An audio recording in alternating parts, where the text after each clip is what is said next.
అధ్యక్ష ఒకరి తర్వాత ఒకరు రావాలి అధ్యక్ష. ధన్యవాదాలు అధ్యక్ష.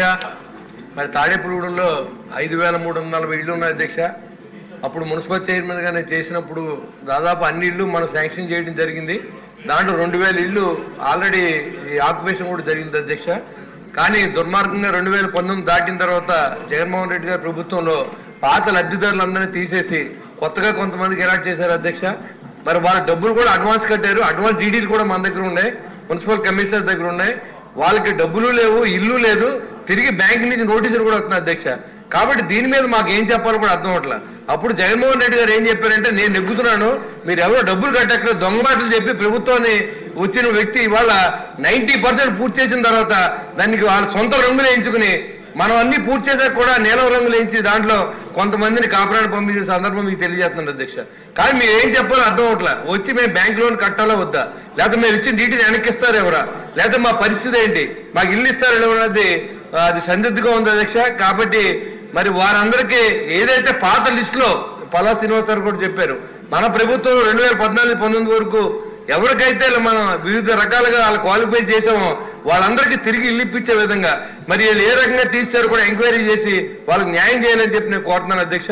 మరి త్వరలో ఈ విషయాన్ని మంత్రి గారు దాని మీద ఏదో రకం పరిష్కారం చేయకపోతే ఇప్పుడు వరకు అతను విమర్శిస్తూ ఉన్నాం, మనం నెగ్గిన తర్వాత కూడా ఆ పరిస్థితి వస్తే మనల్ని కూడా తర్వాత అలా విమర్శించే పరిస్థితి రాకూడదని కోరుకునే విషయంగా నేను దీన్ని త్వరగా సాల్వ్ చేసి ఏదో ఒకటి చేయవలసిందో కోరుకుంటూ సెలవు తీసుకున్నాను.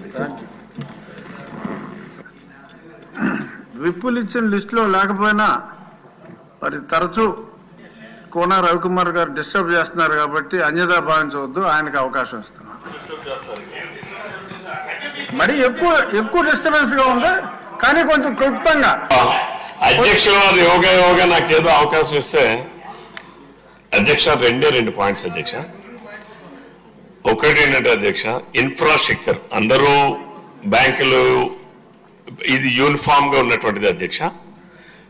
ఇన్ఫ్రాస్ట్రక్చర్ కి లేకపోవడం వలన ఫినిషింగ్స్ అయినా కూడా వెళ్లే పరిస్థితి లేదు అధ్యక్ష. గతంలో గత ప్రభుత్వం ఏం చేశారంటే అధ్యక్ష, edge to edge cement roads కావచ్చు, డ్రింకింగ్ వాటర్ కావచ్చు, అట్లానే అక్కడ అదర్ ఫెసిలిటీస్ ఈవెన్ స్కూల్స్ ఏర్పాటు చేస్తామని, అంగన్వాడీ సెంటర్స్ ఏర్పాటు చేయాలని అనేక ఫెసిలిటీస్ పెట్టారు అధ్యక్ష. గత ప్రభుత్వం ఏం చేస్తుందంటే ఇన్ఫ్రాస్ట్రక్చర్ లో కూడా అమౌంట్స్ అన్ని తగ్గించేసి 3 మీటర్ల రోడ్లు వేశారు అధ్యక్ష. 40 అడుగుల విస్తీర్ణంలో ఉన్నటువంటి ఇంటర్నల్ రోడ్స్ ని 3 మీటర్లు వేశారు అధ్యక్ష. నేను గౌరవ మంత్రి గారికి నా సూచన ఏంటంటే, నా రిక్వెస్ట్ ఏంటంటే ఫుల్ సైజ్ ఇన్ఫ్రాస్ట్రక్చర్ ని మళ్ళీ క్రియేట్ చేయాల్సినటువంటి అవసరం ఉంది అధ్యక్ష. ఆ దిశగా ప్రభుత్వం ఆలోచన చేయమని కోరుతా ఉన్నాను అధ్యక్ష. రెండవది అధ్యక్ష, వాళ్ళు లబ్ధిదారులు 300 అడుగుల వరకు 500 రూపాయలు డిపాజిట్ కట్టారంట అధ్యక్ష ఎస్ఎఫ్టీకి. అయితే వాళ్ళకి గత ప్రభుత్వం మేము ఉచితంగా ఇస్తామని చెప్పి రిజిస్ట్రేషన్ చేయించారు అధ్యక్ష. కానీ వాళ్ళకి ఎవరికి కూడా ఇంతవరకు ఆ ఇల్లుని మనం అప్పచెప్పలేదు అధ్యక్ష. అట్లానే 360 and 430కి బ్యాంకుల నుంచి లోన్స్ తీసుకున్నాం. ఆ లోనింగ్ డబ్బులన్నీ కూడా గవర్నమెంట్కి వెళ్ళిపోయినాయి అధ్యక్ష. మరి ఆ డబ్బులు ఏమైనాయి, అసలు ఎక్కడికి వెళ్ళాయి, ప్రభుత్వం ఏం చేసింది? ఒక బ్యాంక్ దగ్గర నుంచి ఒక ఇండివిజువల్ గా నేను ఒక ప్రైవేట్ లోన్ తీసుకుంటే నా ఇల్లు కన్స్ట్రక్షన్ అవుతుంది అధ్యక్ష.